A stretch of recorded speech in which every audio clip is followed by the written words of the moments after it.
I'm the lead investigator for the Paranormal Research Association of Boston. And what I'm going to go through today is the science of paranormal research. I don't know if any of you are here for Mike Baker's talk, Mike Baker from Power Boston.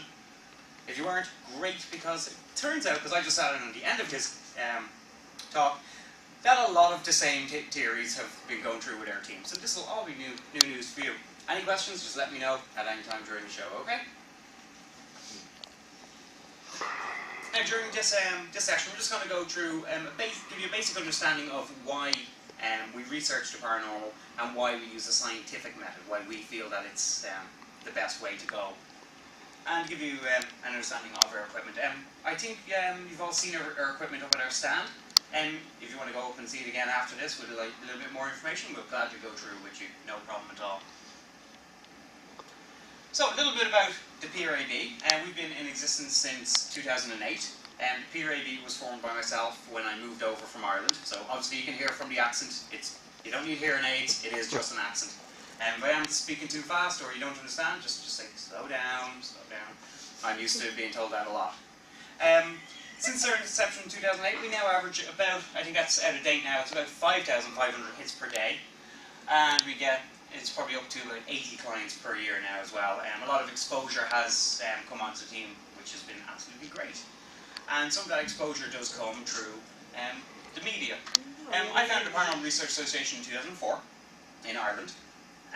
There was no scientific groups out there at the time. None that met the profile that I wanted to do. Then when I came over to Boston, exact same problem. There was no group that I wanted to be part of that used the exact same protocols that I was used to. So I formed another one. Then one of our investigators, who was also a public relations officer, Nate Goldstein, he moved to Colorado, and he made the Paranormal Research Association of Colorado, 2012. So now we've got 3 geographical locations for the team. Hopefully, in the next 10 to 15 years, we will take over America. That's the plan. We've had a couple of media appearances, which has updated our profile as well. So the more profile we get out there, the more people know about us, the more we can help our clients, and that's what it's about. We're not looking to get famous, but if it happens to happen, then it happens. Just a few more shows we've been on over the time, and that's our 3 different associations. As you can see, I'm really good at coming up with names. Paranormal Research Association of wherever I happen to be at the time.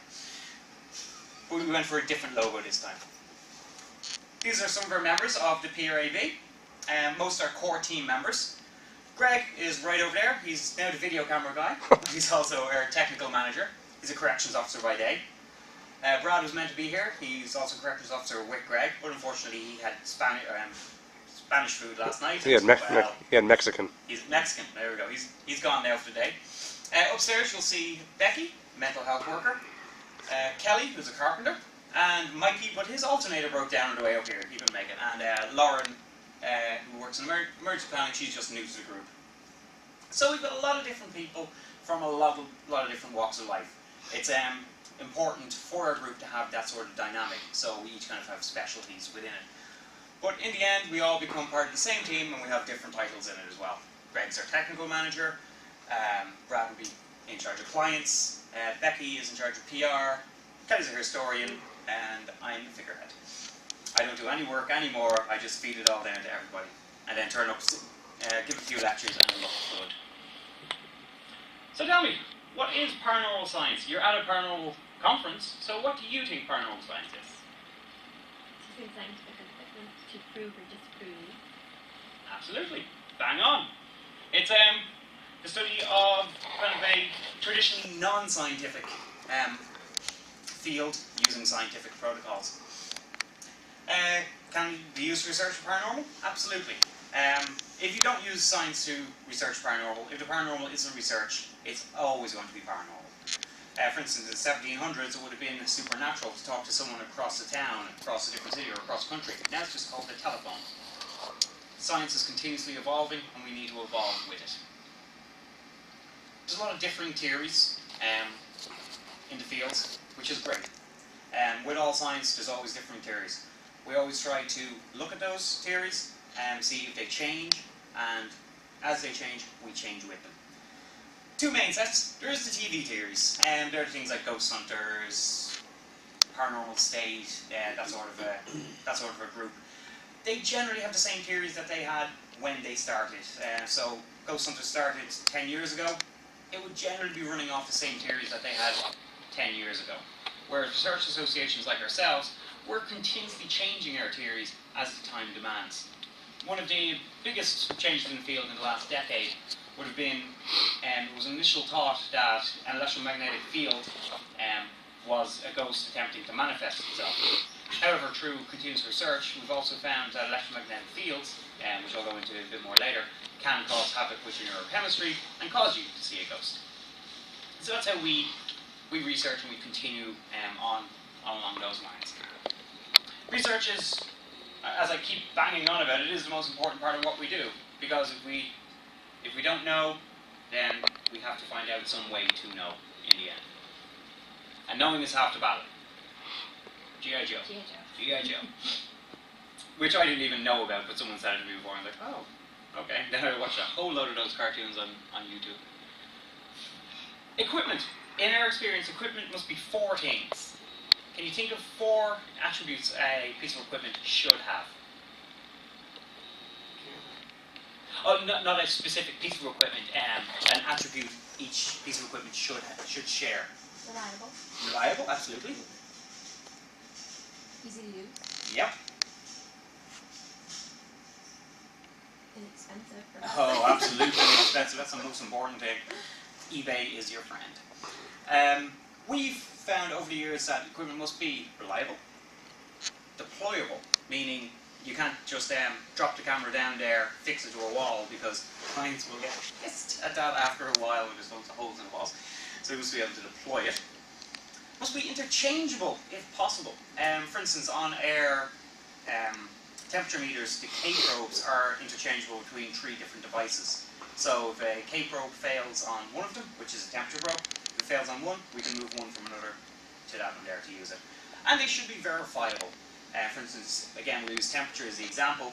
If one temperature sensor says it's 76.2 degrees and the other says it's 80 degrees, something's wrong in there.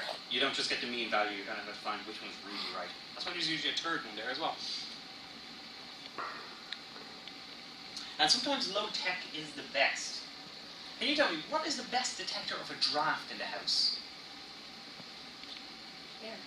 Hair is one, yeah. A lot of people jump in with an anemometer, which is a word I had to teach myself to pronounce a few times. But the best detector of draft, simple lighter. Hold the lighter up, the flame will flicker, and then you can find where the draft comes from. And you can buy these on our online store. You can't actually, but we do have a really good online store. The senses and research, I'm not talking about psychics, I'm not talking about clairvoyance, clairaudience. They are a different paranormal field that we don't delve into, and we kind of leave them alone, they leave us alone. I'm talking about your eyes, your ears, your feeling, your touch, that sort of stuff. Very important to paranormal research. The only problem is that we can't download our brains yet. Now, if we can ever get hooked up to Wi-Fi where you can take your brain down, that would be fantastic, and it would make Google just go out the window. Anytime you have a personal feeling involving your senses, it is just down to a personal feeling. We can't put it down as evidence or data, but it is something to just note down, to have a look for, kind of see what else was going on at the time. Because a lot of different things can go on to the environment, and these are called mimics. These are things that mimic paranormal activity, and that's what we look for too. EMF detectors, electromagnetic fields. You've probably seen these, cell sensor. They're about $20 on eBay these days. Not very expensive. They're not. Sorry. Have a seat. Lost track of time. No problem. They only measure in 1 to 2 fields. The new tri-field meters, they're about $100 odd, and you can get them. They're very good. But we are surrounded by natural EMF forces right now. Right now, this room would probably have a 1 to 0.1 milligauss of EMF going through it, which is fine. It's safe, it's normal, it's not causing havoc with your neurochemistry. However, think about what your brain is. It's chemicals. Signals are transferred through the chemicals through electricity. if you have a high enough electromagnetic field, it can travel through your brain and cause you to see things, feel nauseous, feel like you're being watched, because it's triggering those sensors in your brain because you're sensitive to electromagnetic fields. So that's why we look for electromagnetic fields in a house as one of our very first things. So instead of jumping from A, there's a high EMF field, to C, that there's a ghost present, you really should look at the B and see what is causing that field, and if we shut off that field, is the ghost going to go away? And that's how we look at it there. Right. What creates EMF? Terrestrial lights, like the ones just along here. From a very high power one, if you're very close to it, within 6 inches, you're going to get probably 100 milligauss. That's high. At the lowest, about 20. Ceiling fans and fans by your bedside, total culprits. If you've a fan that's over 10 years old and you believe you're having paranormal activity, get rid of the fan. And you'll find that paranormal activity can drop down. We had a client within the last 3 to 4 months who believed that they were having a lot of paranormal activity in their house. We checked their fan right beside their bed. It was giving off 800 milligauss. That's 800 times the normal background radiation. That's bad. We got rid of the fan. We got rid of the ghost. That's how it worked. It was fantastic. Another success story we had with EMF, this would have been in the Irish Association. We had a young couple come to us who believed that they were having problems in their house. Lights were turning on and off. As they walked up the stairs, they were out of breath and they had really bad headaches. When they went to bed, people were watching them. Very scary. They'd only moved into the house a couple of months before. When we met them at the house, they gave me the keys, gave me the alarm code, and left. We were like, okay, it mustn't be good then. We had a look around the house, and I personally also felt a headache, felt I was being watched. And every once in a while, things would seem to flicker on and off in the house. Very strange occurrences. We found, and this is an absolute fluke, that this happened to this house. On the left side, as we were going up the stairs, there's these things called rigid support joints. I'm not sure about how much they're used over in America, but in Ireland, most houses will have them. They're large metal I-beams that hold the houses together. The one on the left had a wire frayed, which was negative. On the right, a wire frayed, which was positive. They were connecting with these large metal I-beams and creating a huge electromagnetic field throughout the house, causing the feelings of upset, the feelings of headaches, nausea, out of breath. Once we were able to get a electrician in there, who I think just used a bit of gaffer tape and taped them up again, so it'll probably happen again soon, the family was able to move back in. The ghost went away.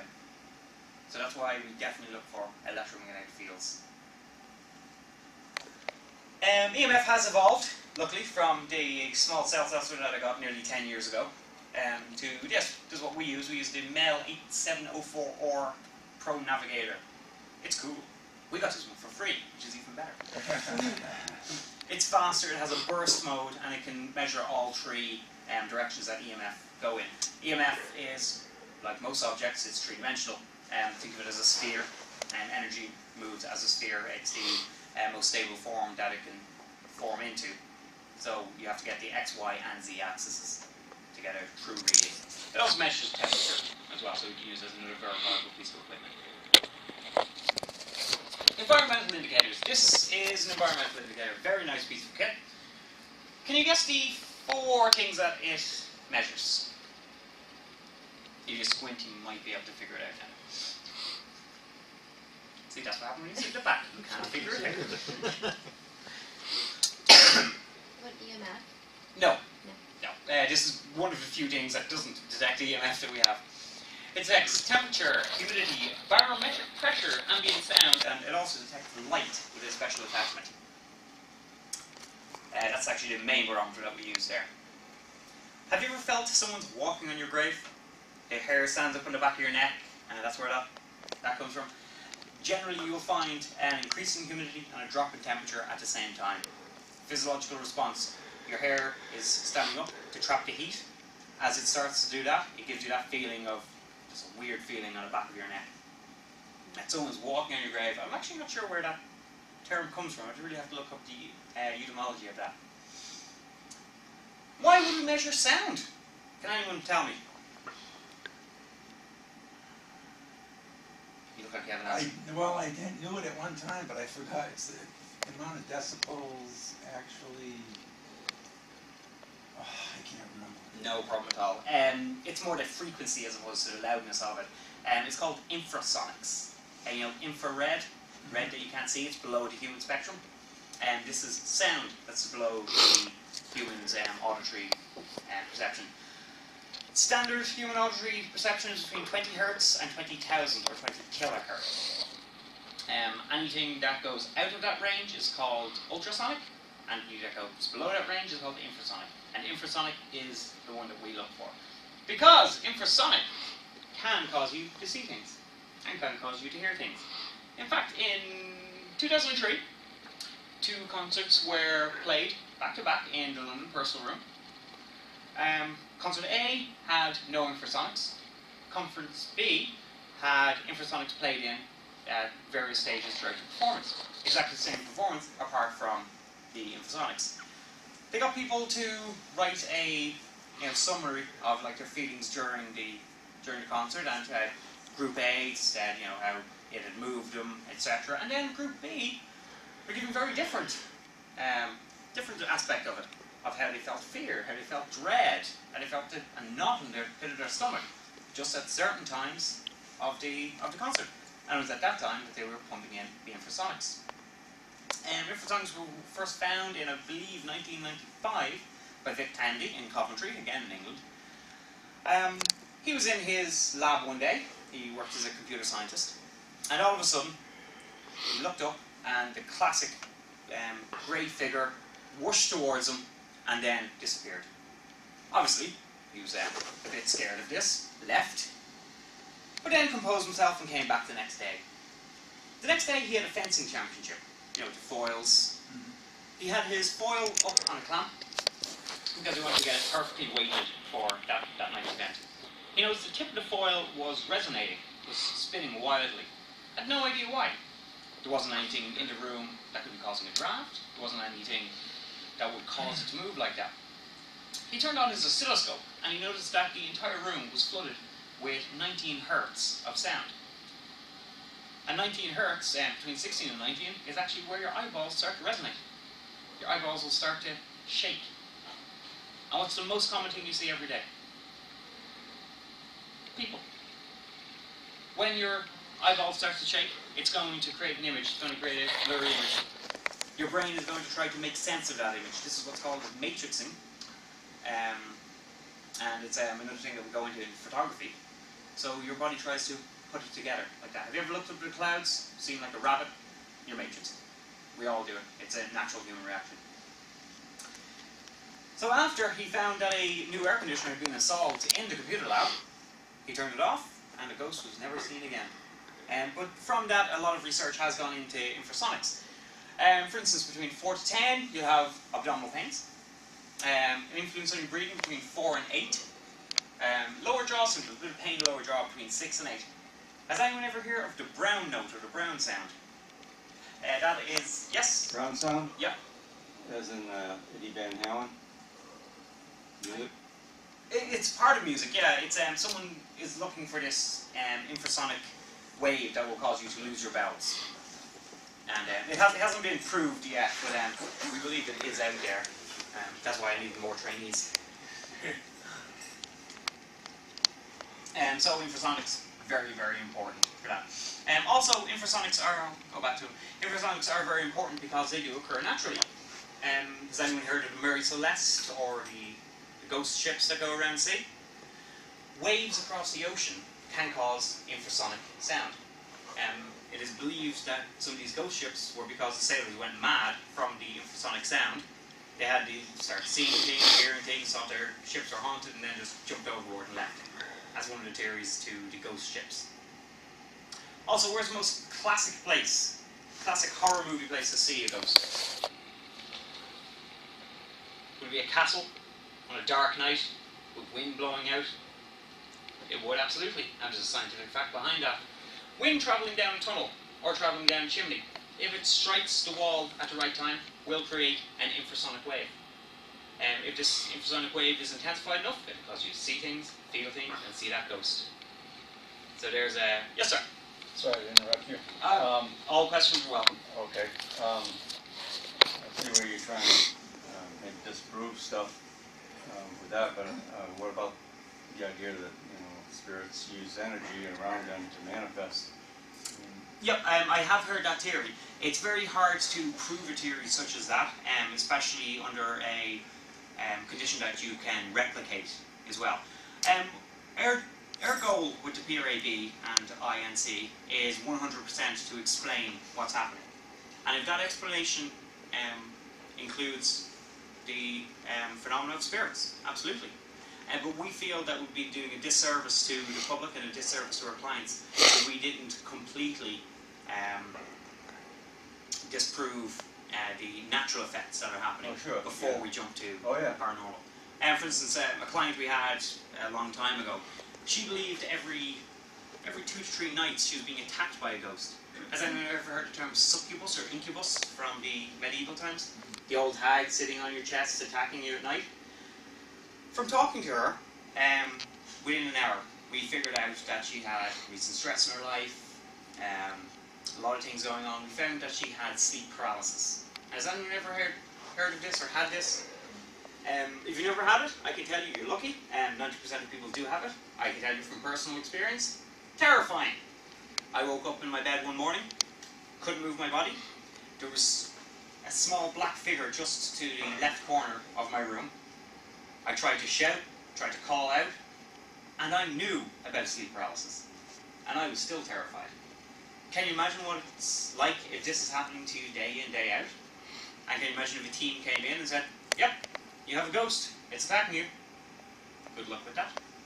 And then they leave. That's not helping anybody, that's hurting people. And that's why we look for all these mimics, these things that can mimic a paranormal event before we will jump to a paranormal event. Which isn't to say we won't, but we also continuously look over our evidence as well. Do you know how they medically rule out sleep paralysis? Rule it out? Yeah. Rule it out. Rule it out, I'm sorry.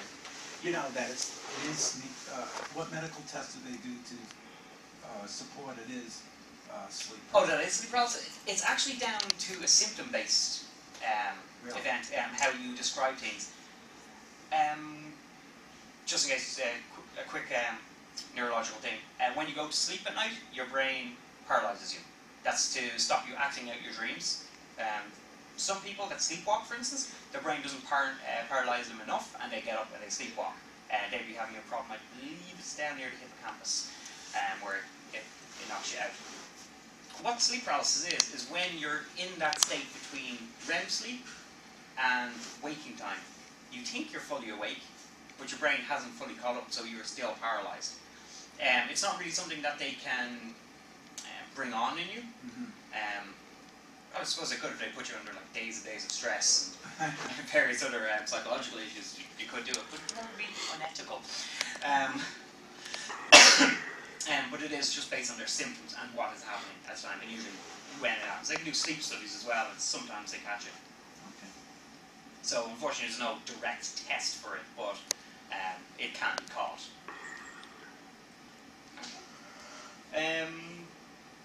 Radiation detectors. You've probably seen these all on like old movies. This is an old civil defense radar detector. We have a couple of them upstairs. They're fantastic. Is that, call that a Geiger counter? Or? A Geiger counter, exactly. Okay. Yeah. This is the CD715 Geiger counter. It measures the free radicals in the air. It measures beta and gamma radiation. They were all the rage in, was it the 70s the Cold War was over here? 70s, 80s? 60s? I don't know my American history at all. 60s. Okay, we'll go to the 60s. That's when loads of people had these because there was fear of the nuclear attacks. Now that there's not as much fear of nuclear attacks, you can get these cheap on eBay. Which is why we have them. They're also good for checking around the house to see if there is radiation in there. Luckily, every house we've ever been to, we have not had radiation in the house, which is good. Down along the side there, they're kind of smaller Geiger counters. We carry them on us, and it tells you radiation over time. This will give you a very quick, like yes or no, there is radiation here, but this will tell you the radiations over time, radiations per hour, as you carry and walk through the house. So we'll be able to get a feel for that. And again, it's never gone over 0.1 or 0.001. So again, normal background radiation. Because if it goes up to 10, I am out of there. CO detectors. Who knows what CO is? Carbon, yes? Carbon monoxide. Good man, carbon monoxide. Also known as a silent killer.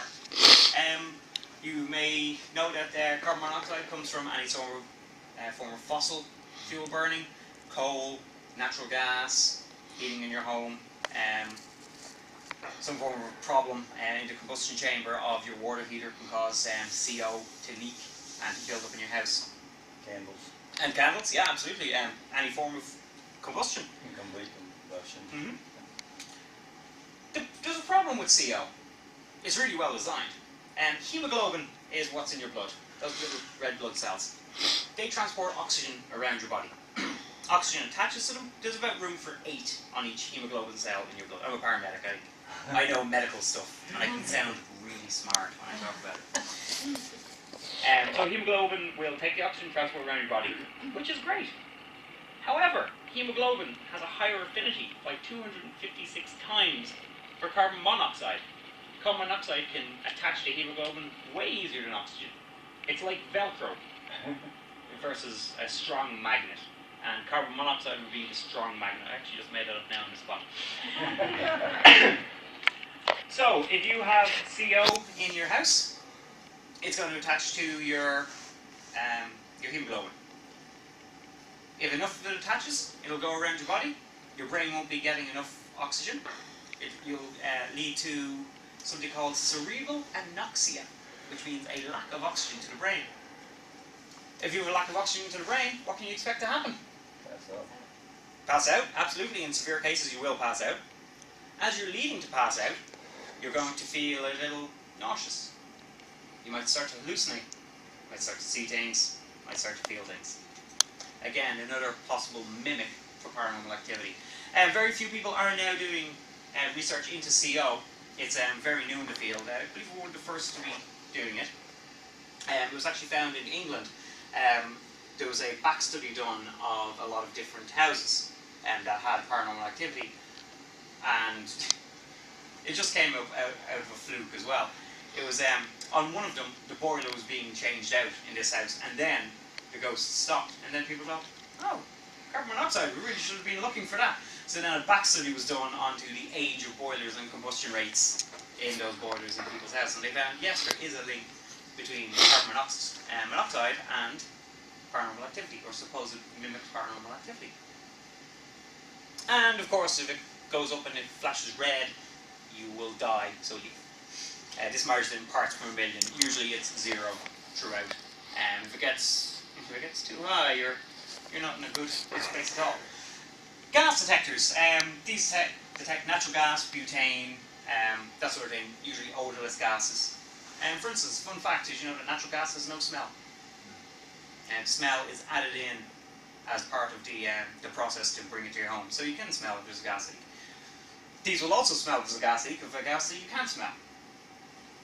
If that was to go off, it will again tell you that there is a level of gas around your house. And it will also teach you how to find where it's coming from, like where the leak is in the pipe.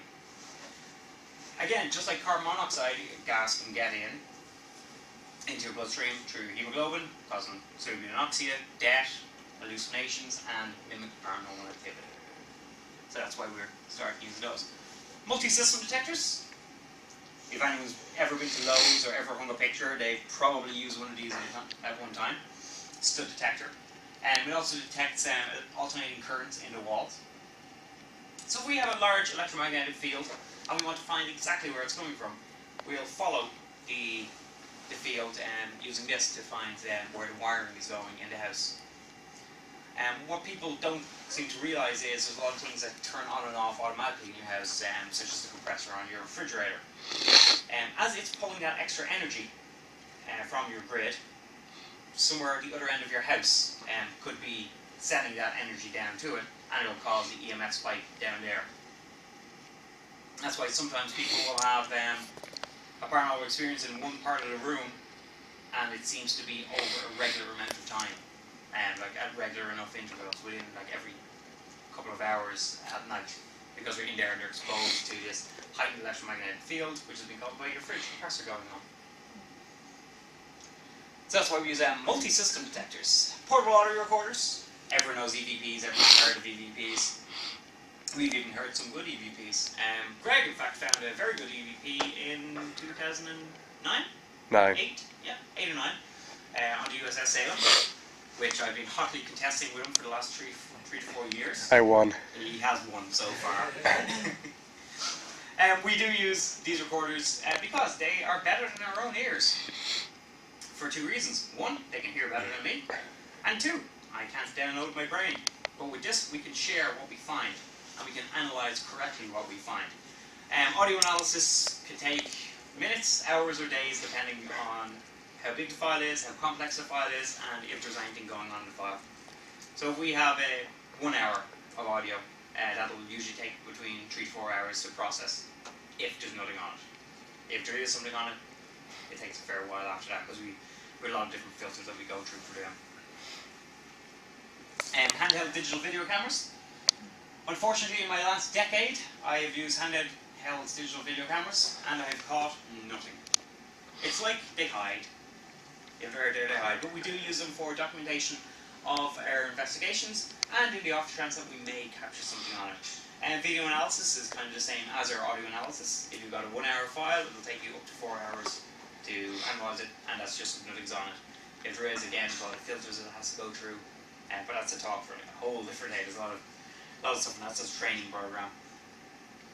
We now use a wired and wireless cameras too, because we can't be everywhere at once, and we can put these cameras up to 8 throughout a house and monitor a house much more closely that way. Again, they can be used for safety, so if something is happening in a room, we can react to it that way. And if you get to our booth, you see our cameras set up there as well. That's only 4 of the ones that we have. We haven't got the full setup. Not enough space, and everyone's seen a camera before. And video data collection storage center. Once you have all this data, you need somewhere to put it. We just put it in a normal Dell computer with a nice logo on top of it. And a big name, so it looks real impressive. Communication is very important. If you're in a large event and you have several teams out at any one time, you need to be in communications constantly. For instance, if Team A is in the East Wing and Team B is in the West Wing, say Team B is coming back to base, which is in the Central Wing, and then Team A said, "Oh, we heard footsteps." We're like, "Well, they don't anymore because they heard that Team B was coming back to base." That's why we continuously tell people of our movements, so we don't get any false positives.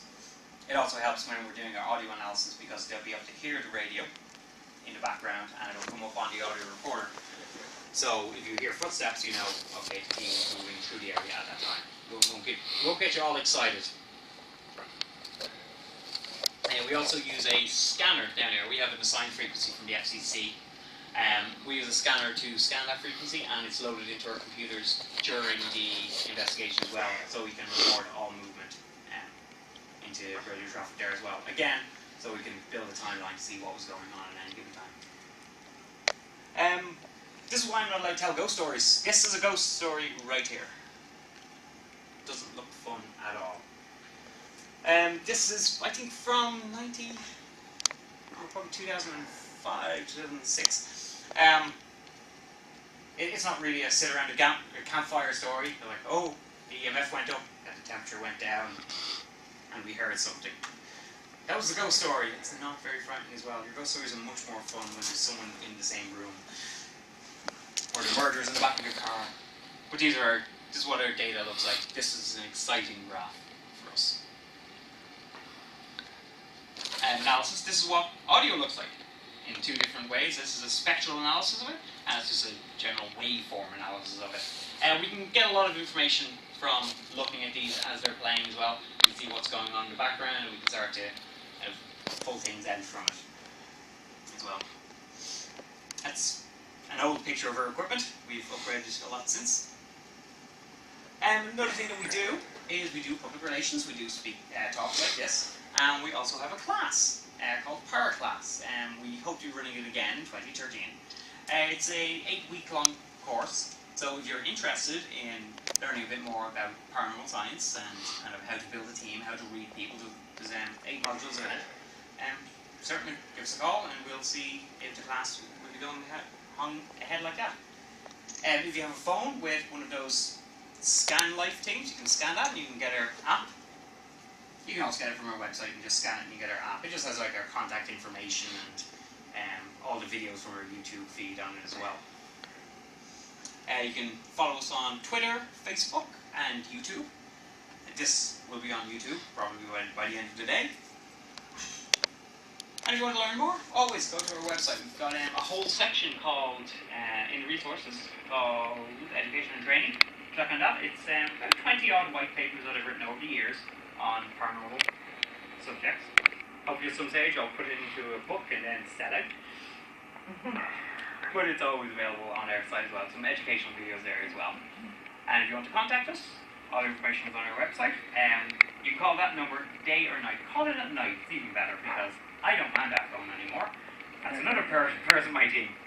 That's our client manager, Brad. You can also get us through e-filing and email as well. We've got different networks as well. We've got our blog, PREV Live, which that phone right now is streaming this audio or this video live to our website. So I don't know how many people are watching right now, but we're streaming that live. Keep an eye on that. We do stream our public investigations as well. Have you tried it yourself? Do we have any questions? I know a lot of information just came out.